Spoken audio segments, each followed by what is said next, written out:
with some of the best lawyers in the country, Alan Dershowitz, Andrew Parker, Kurt Olson, amongst others.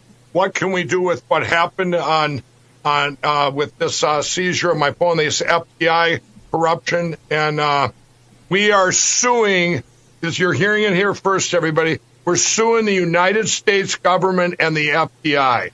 And this isn't just to get the phone back. This is my First, Fourth, and Fifth Amendment rights were broken in the constitutional right, and this needs to go everywhere. We're not going to put up with this. We're not going to be the Gestapo like in Nazi Germany. Steve, this is we're being proactive. I was on the phone with these attorneys. I said, no, I want to sue. What can we do? We got all the lawyers on the phone. They looked up all these statutes. We're going to go to places where no man has gone before. This will set a precedent. This has to stop. Nobody gets to bash people's door down and you get 40 seconds to answer your door. Nobody gets to corner and take a phone away of a private citizen, their company phone, so and their hearing aids, everything else. Everything I had was in that phone of all these businesses, My Pillow, My Store, Frank's Speech, passwords to be able to do money wires that I can't do right now. Those aren't in any cloud. I mean, this has got to stop, Steve, and we're going to do it.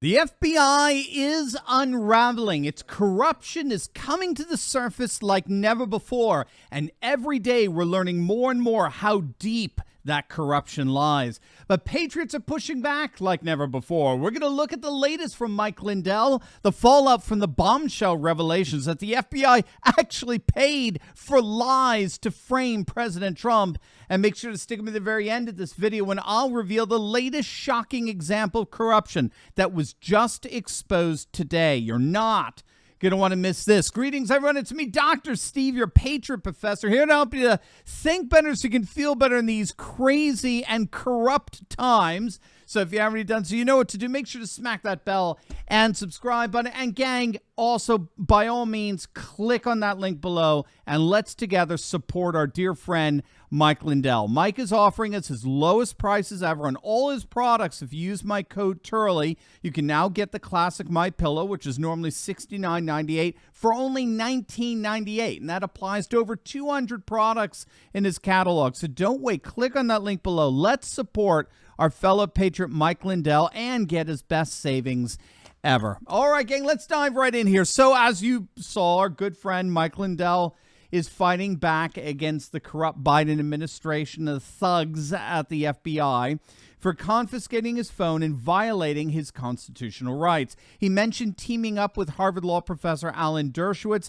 Mike has actually had a long-running relationship with Dershowitz, who's been defending him the last several months over a whole J6 committee subpoena. As you heard, Lindell isn't playing around here. He's got cash, okay? And he can push back hard on the FBI and the courts. And as I'm sure you know by now, Lindell's phone was seized by the FBI. They basically ambushed him. I didn't know this. They ambushed him at a fast food drive-thru.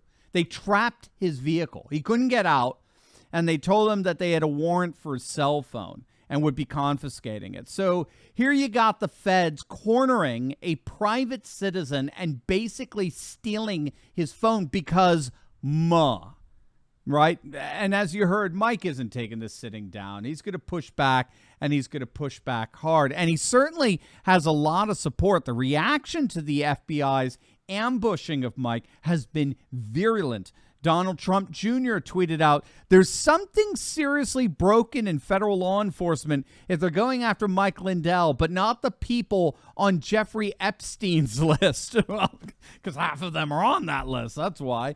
Benny Johnson tweeted out, "The real threat to democracy is the regime that raids its political opponents and seizes their phones for having the wrong opinions.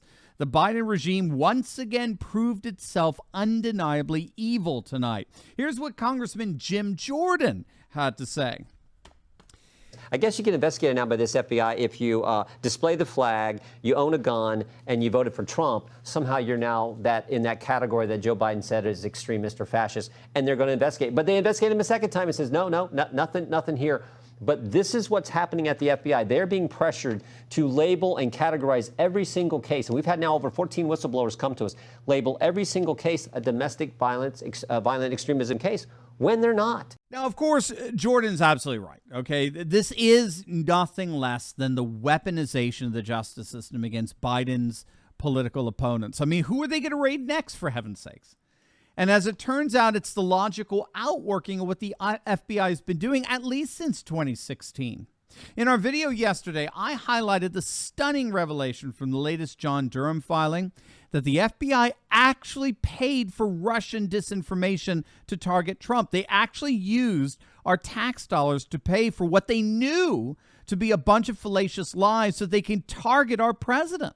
I mean, it was an absolute bombshell. The very fellow, Viktor Danchenko, who is responsible for all of those disgusting, salacious lies about Trump contained in that fabricated dossier that the FBI used as evidence to spy against Trump, that guy who put those lies together, it turns out he was actually a paid informant for the FBI. Our tax dollars basically paid him to frame our president. It's beyond belief how rampant this corruption has gotten. And now today, we're learning, thanks to Miranda Devine over at the New York Post, we're now learning that Facebook has actually been spying on the private messages and data of American users and in turn reporting that data to the FBI if those users even question the 2020 election or express what they were calling anti-government or anti-authority sentiments. This according to sources within the Department of Justice. I'm telling you, these whistleblowers, gang, they are going to bring this whole deep state apparatus down. You watch. Yeah, this is a bombshell. Just came out today. This collab between Zuckerberg and the FBI goes way beyond Hunter Biden's laptop. According to the New York Post bombshell report, under the FBI collaboration operation, somebody at Facebook red flagged these supposedly subversive private messages over the past 19 months and transmitted them in redacted form to the domestic terrorism. You heard that right. The domestic terrorism operational unit at FBI headquarters in D.C. without a subpoena, of course. According to the source that remains anonymous, quote, it was done outside the legal process and without probable cause. Facebook provides the FBI with private conversations which are protected by the First Amendment without any subpoena. I mean, it's very similar to what we saw with Bank of America. Do you remember that right after J6? We found out that the Bank of America Corporation was turning over private customer data to federal authorities on people who had not even been accused of any crime. According to a report by Tucker Carlson on Fox, in the days after the January 6th riot at the Capitol, Bank of America went through its own customers' financial and transaction records. These were the private records of Americans who had committed no crime, people who, as far as we know, had absolutely nothing to do with what happened at the Capitol on January 6th. But at the request of federal investigators, Bank of America searched its databases looking for people who fit a specific profile. The Bank of America, like Facebook, was basically functioning as an intelligence agency. But of course, they weren't letting their customers know about that, did they? And this is what's so sad about what's happening here. In this partnership between a corrupt FBI and corporate America, Silicon Valley, the corruption spreads. We're moving from a corrupt FBI that's turning our businesses into corrupt crony capitalist oligarchies. It's tragic. But the good news is that more and more patriots like Mike Lindell have had it. And they're rising up and they are pushing back like never before. We're going to take the House in November. We are on course to take the Senate as well. And that is when we can demand our Republican representatives finally to crack down on Biden and his pathetic cronies in the deep state. That's when we'll hopefully begin to see some heads roll and the deep state crushed once and for all. As always, make sure to smack that bell and subscribe button. You'll definitely want to check out my latest video I just uploaded on migrants getting dropped off at liberals' homes and vacation spots. Oh, it is delicious beyond belief. You're going to love it. So make sure to click on that link, and I'll see you over there. God bless.